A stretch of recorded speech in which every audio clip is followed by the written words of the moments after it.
Le suicide de Nicolas est sur toutes les lèvres. L'ado de 15 ans, harcelé, a mis fin à ses jours.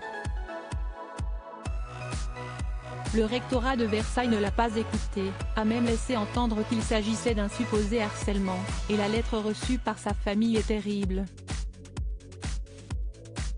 Une affaire qui a bouleversé tout le monde, notamment des personnalités. Si est un drame qui ne devrait jamais avoir lieu, celui du suicide d'un enfant.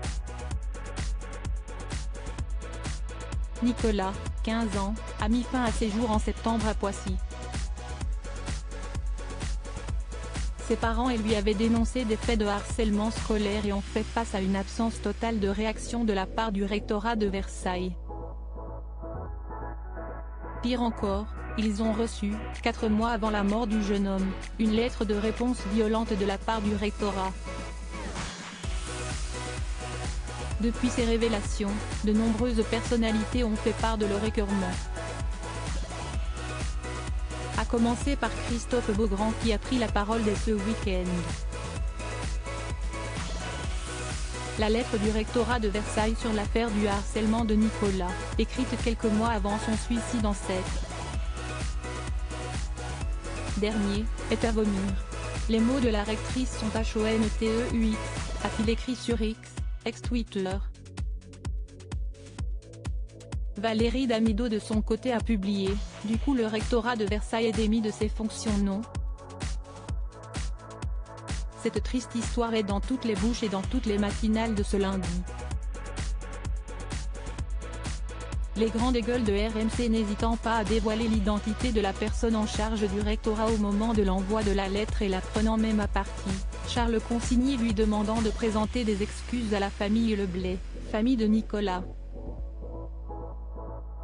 Du côté du gouvernement, la première ministre Elisabeth Borne a dénoncé le ton choquant du courrier adressé aux parents.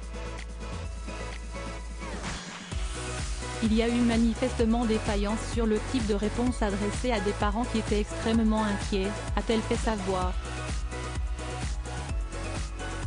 Gabriel Attal, ministre de l'Éducation nationale qui était aux obsèques de Nicolas, a pour sa part déclaré que ce courrier était une honte. Dès le lendemain du drame, il a déclenché une enquête administrative en plus de l'enquête judiciaire.